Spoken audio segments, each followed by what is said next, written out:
l'exercice 24 de la page 171 du petit livre bleu. D'accord? Donc on prend le petit livre bleu, page 171.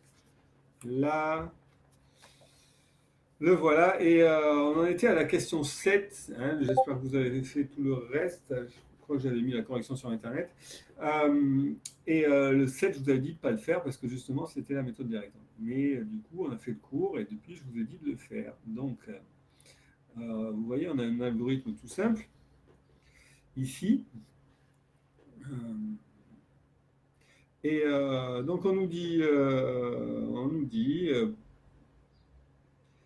I au début prend la valeur 0, et on nous dit pour k allant de 0 à p-1, faire x prend la valeur k sur p, et i prend la valeur 1 plus i plus 1 sur i plus, en fait, f de x fois 1 sur p, d'accord?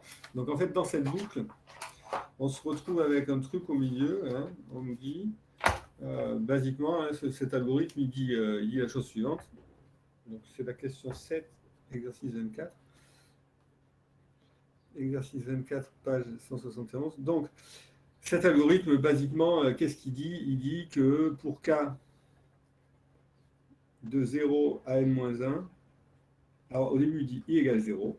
Pour k égale de 0 à n-1, qu'est-ce qu'on fait? Ben, x prend la valeur k sur p, et en fait, i prend la valeur i plus, ben, en fait, c'est f de x fois 1 sur p. D'accord? Donc, et il fait ça un certain nombre de fois, et on nous dit qu'est-ce qui se passe pour n égale 2, p égale 5. Donc la question c'est quid pour n égale 2, p égale 5. Bon, eh bien pas de souci, n égale 2, p égale 5, donc n égale 2, ça veut dire que f de x, c'est égal à... Ah oui, à p-1, merci. Merci. À p-1, pour k de 0 à p-1. Ok.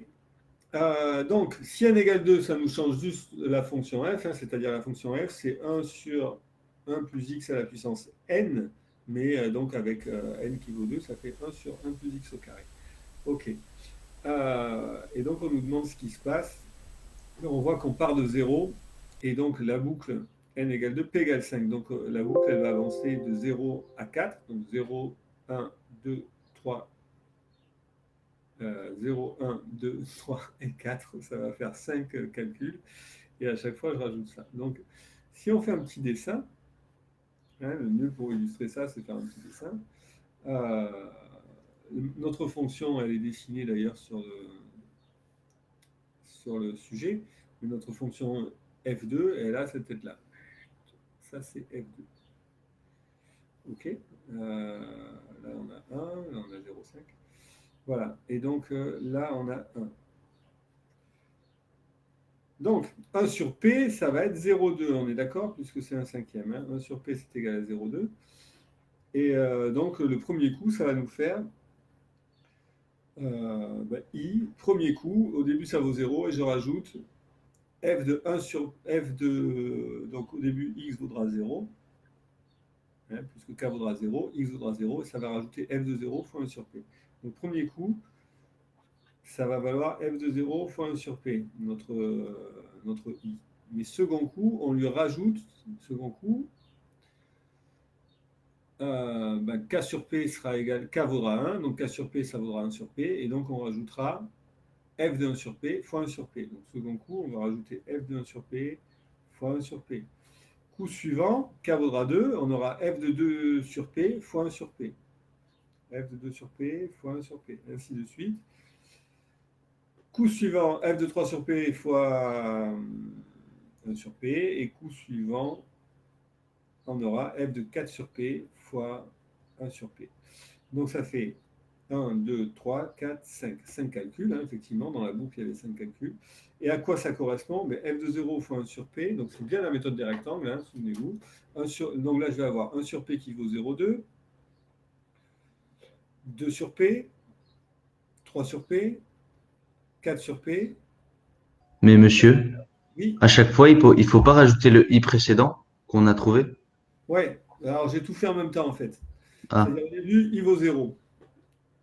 Ok, donc le premier coup, on va avoir, au bout de la première boucle, on aura f de 0 fois 1 sur p. Mais quand on va passer au second coup, on va rajouter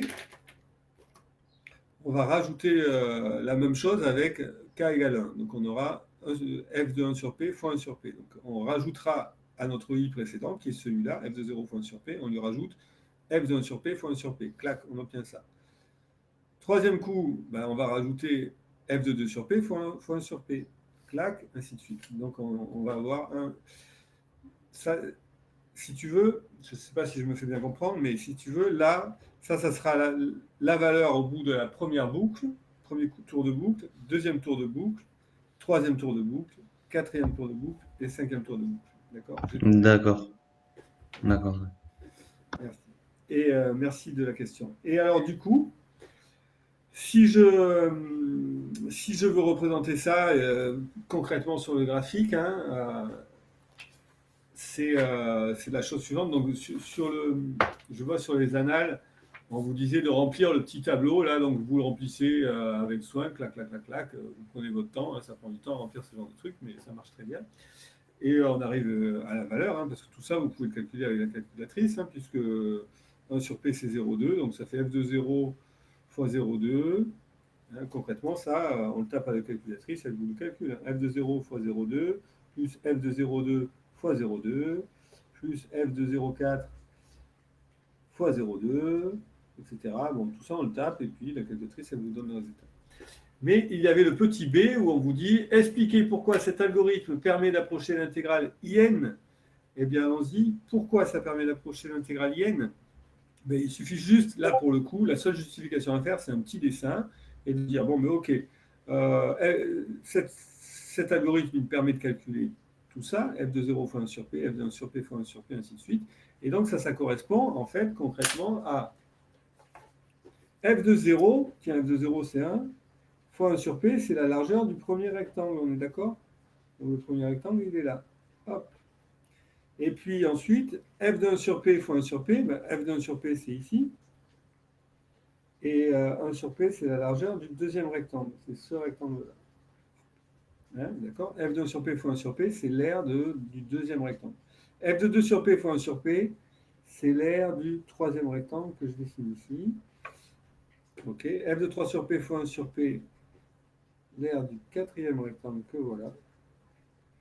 Et enfin, f de 4 sur p fois 1 sur p, c'est ça. Voilà, l'aire du dernier rectangle.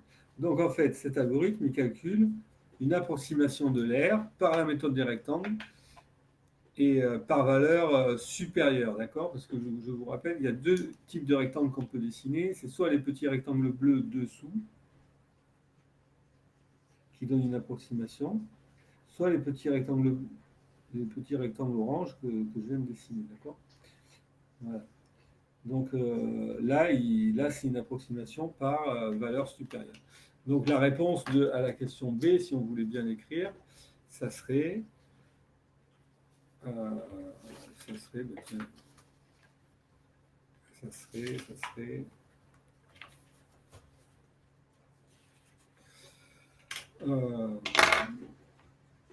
ben, tout simplement, d'après, voilà, ça serait ben, l'algorithme calcule une approximation de I de l'aire sous la courbe, c'est-à-dire I, par la méthode des rectangles. Hein, d'accord, c'est tout simplement ça, par la méthode des rectangles. On peut même dire approximation par valeur supérieure. Par valeur supérieure. Voilà. C'est tout pour cette petite question. Est-ce que c'est OK pour vous?